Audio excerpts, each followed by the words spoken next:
What's up everyone, thank you so much for watching, welcome to another video, and today we are talking about the cowardice and the evil of the Uvalde Police Department.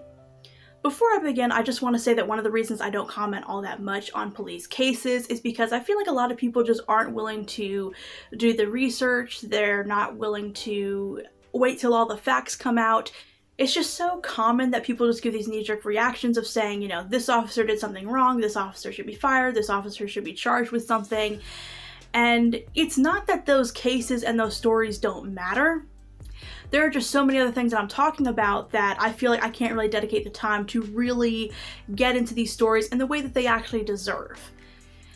But like many others, I have been following this story, and it's like every update they give is worse than the last one. It's just really incredible to me, and we are in serious trouble if these are the people that we are seriously supposed to call in an emergency situation. It's terrifying. It's one thing when the police can't get to you, but if this is what they're going to do when they actually can, holy shit. I'm not going to go through the entire timeline. There are plenty of resources out there that have really broken all of this down really well. So I'm basically just going to hit on a few points. I think there have also been a lot of bad takes on this whole situation, which will be my next video. So for right now, I'm not going to focus so much on the reaction to this. I'm just going to focus on what happened. So first, I just want to point out how often the cops change their stories. Last I knew, we were up to 12. We can go to jail for lying to the police. Okay? I feel like cops should get in trouble for lying to the public. You're trying to cover your ass because you don't want to get in trouble. That's what people are doing when they lie to you about something you're asking about that they've done. I mean, what's the difference?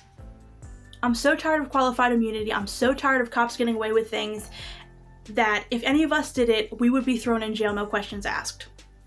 The lying, the withholding information, I just have no patience or respect for any of that. Another really bad argument that I've heard people who just, you know who I mean, the kind of people who just give this knee-jerk, oh, law enforcement are heroes, law enforcement are great, law enforcement deserve more respect. Putting on a uniform doesn't make you a damn hero. It doesn't, okay? It doesn't. But, you know, when we initially didn't have all the information, we just knew the cops waited, and we didn't have the whole story yet. A lot of people who are very pro-cop were like, you know, well, the cops don't have the information yet. That's what being a cop is.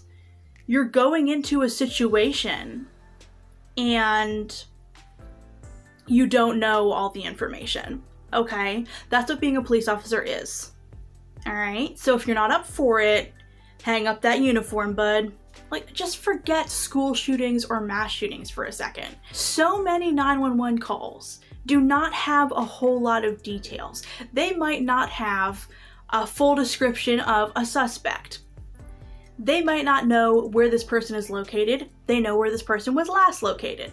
It seems like pretty common everyday stuff for police officers to have to go into situations, dangerous, possibly very violent situations, where they don't have all the information that they could use in advance.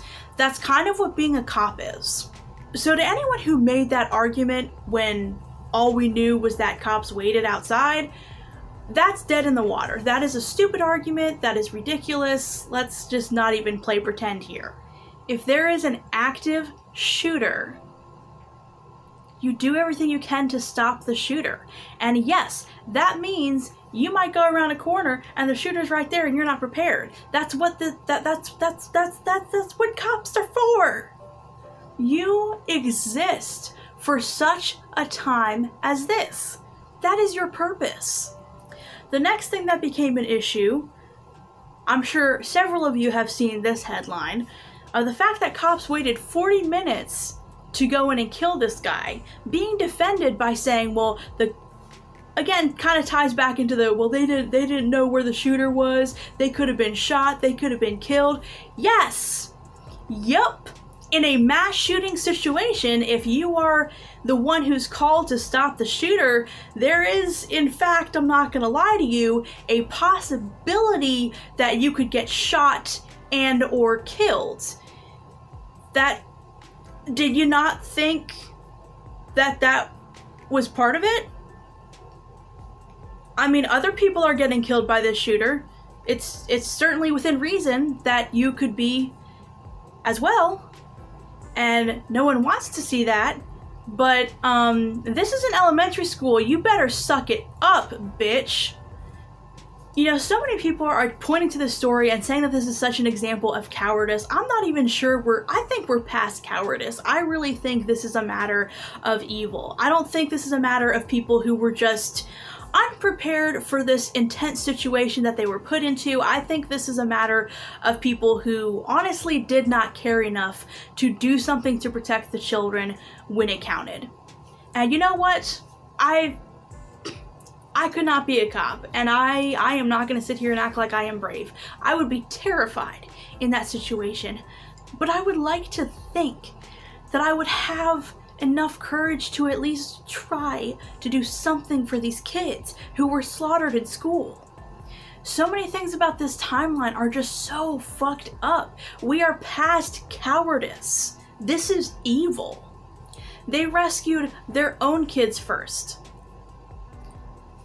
Part of me can't blame them, but I mean, like, that your work isn't done when there are other kids in danger. The gunman gets locked in a classroom with students and teachers. There are 19 officers in the hallway.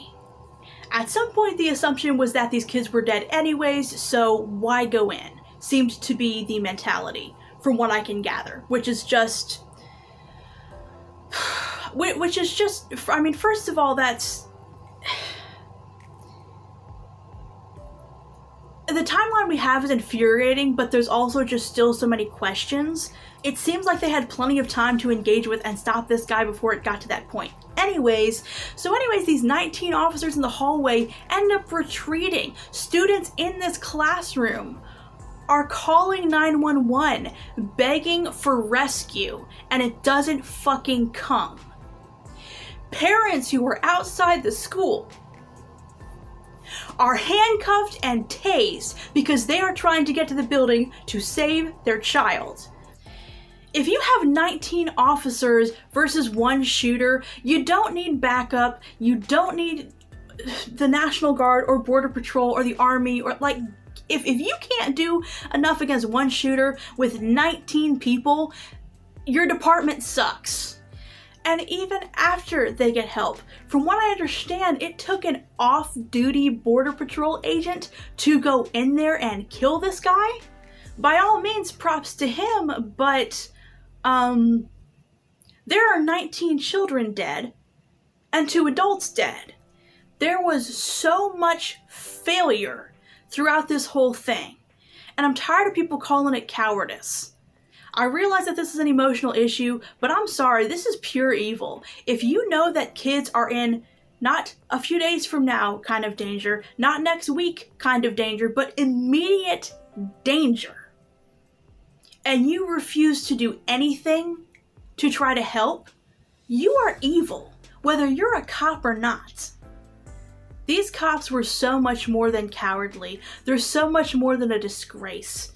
And cops need to make a fucking choice in this country. Either you stand with the absolute psychos in this country who are terrorizing us, or you stand with us. You can't do both.